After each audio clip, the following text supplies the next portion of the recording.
Yeah. Okay, so the family. So the family.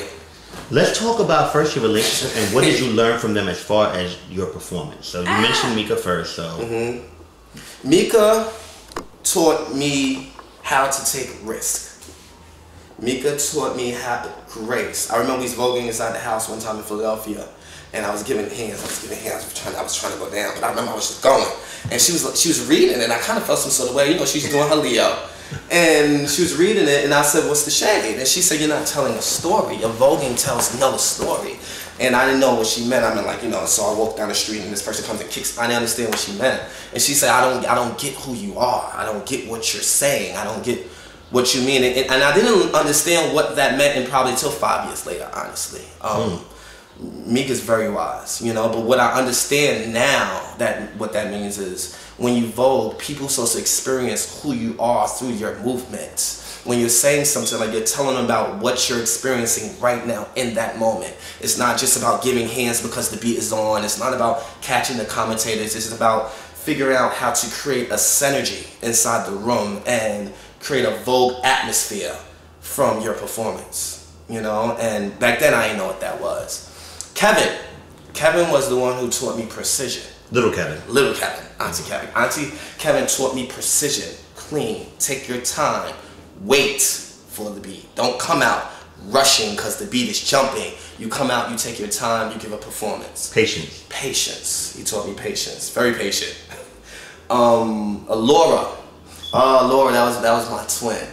ALLOURA taught me how to have fucking fun.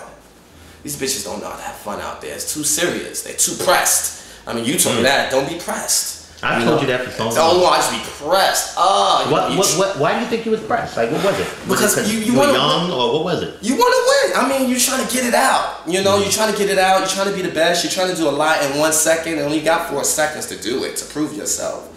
But everybody's so pressed, and the Lord taught me how to have fun, how to recognize the room that you're in, how to get out your circle and see the establishment and vogue from that place, whether it's coming out from under the judges panel, whether it's rolling out on your back, whether it's performing and acting like you're giving this guy head to run over to that side, to give him a handshake, to hit him out the other, all in one performance.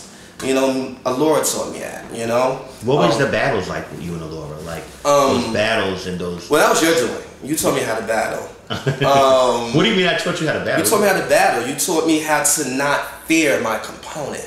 You know, not to be pressed, not to be worried. You told me that I vogue better than them. And, you know, when people vogue, they're too busy trying to prove themselves to these judges. They're too busy trying to... You shouldn't come out there if you have something to prove, only if you have something to show.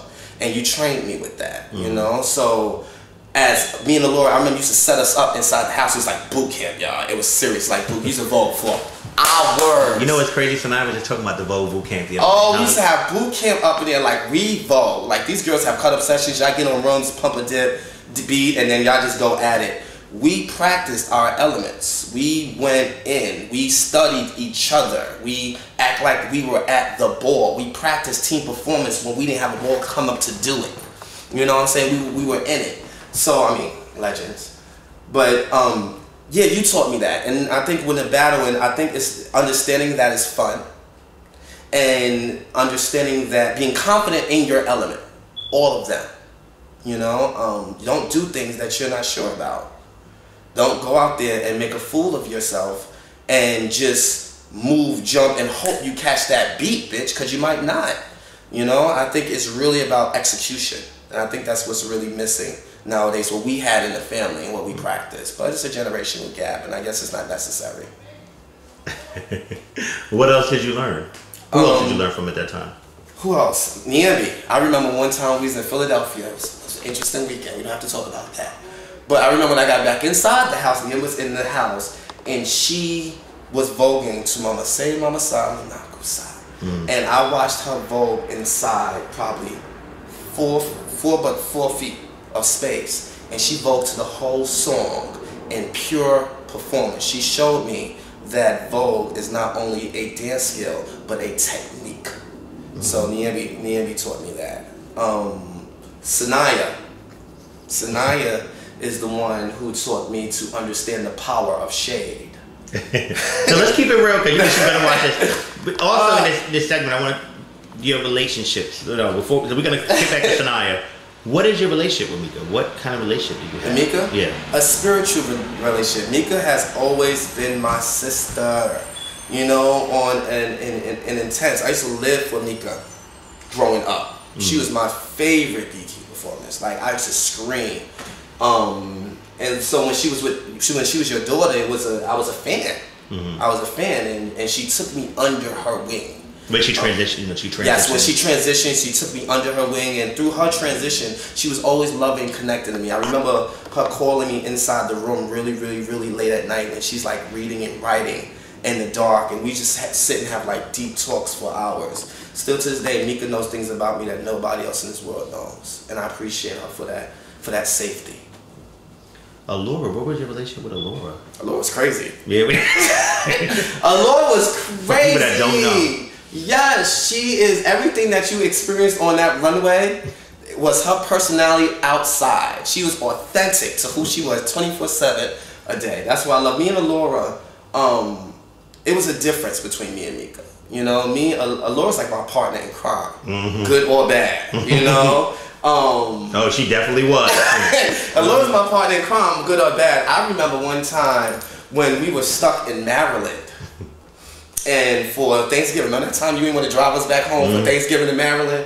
And we was planning on going home, and we sat there and cried with each other in the living room. Don't ask me why. We wasn't high. But we sat there and cried with each other forever because we missed our families. We were so in balls. Like, we lived in balls. We had our names. We were from ball to ball, state to state, doing our thing. We really wanted to go home.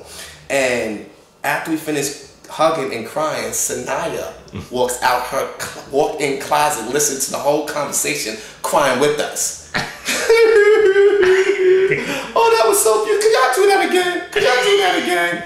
Oh, we were so pissed. Yeah, but that's who ALLOURA was. That was my age group. She understood who I was on a creative level. A lot of things that people would call clown mania, she understood and knew why it was necessary to experience myself on the runway like that.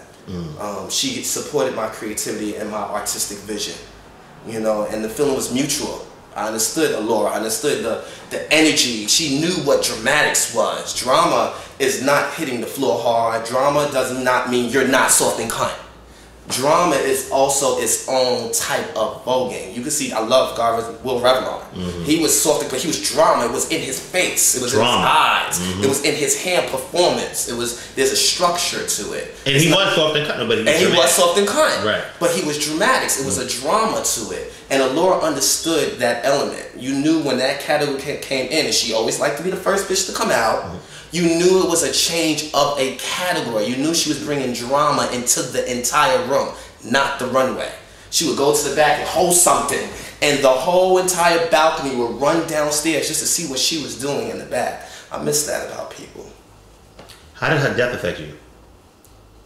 Her death affect... there was a lot that went on spiritually with me and ALLOURA and her death. One, it hurt me because I wasn't around for it. And not too long before her passing, I was taking care of ALLOURA in Harlem. She was staying with me at my brother Melvin's house in Harlem. And she was sick at the time, but what I loved about ALLOURA, she always had a smile. She always smiled. And I went always kikiing. I mean, she had a pump. And we did. Like, you know, that's who ALLOURA was. But I was on the show America's Best Dance Crew. When that talk about that, of course. Yeah, I was on the show America's Best Dance Crew. And I wasn't allowed to speak to nobody. We weren't allowed to speak to anybody. And I didn't want to really be bothered with Jordan Zion stuff because I was focused on VE. And I had everybody was calling my phone off the hook and my internet was going off. And I signed online. They said, Pony, where are you? And I said, what do you want? Somebody better be dead to stop me. That's exactly what I said. And be careful what you wish for. And they said, sit down. And right when I knew it was somebody, and I called Khalif, and from Jersey, he was a Jay-Z, and he said ALLOURA died. And I don't think, right when he said ALLOURA, I think I dropped the phone and was screaming. I think Mella kind of heard me from screaming outside my hotel rooms in the hallway, and they busted my room. And they tried to bring the cameras and stuff, and I wasn't down, but it was just You called me? Huh? You called me? Yes. Yes, I called you. Yes, I called you immediately. it was a lot. I don't like thinking about it sometimes, but it's you know what's crazy. It's a two-way. I like to think about ALLOURA a lot, but sometimes when I think about certain things, I don't want to say painful, but I know it's a feeling that, you know, sometimes it's more unreal. Yes. Like, you know when they say, oh, it's like, ALLOURA was still young. That's the thing. Yes, I mean, you know, a lot of people, I don't like to time God. You know, I feel like if God says one thing, then God says one thing, you know. But when it comes to ALLOURA, I just feels like there was just so much more she could have done with the time that she was in that I wanted for her. And it's not because she couldn't, it wasn't because she was any less loving and connected and giving and vulnerable and open and powerful as anybody else. It was just because of the lifestyle that we chose to live at the time. You know, if I could reverse it, I would have did a lot more things differently, and not in a place of regret.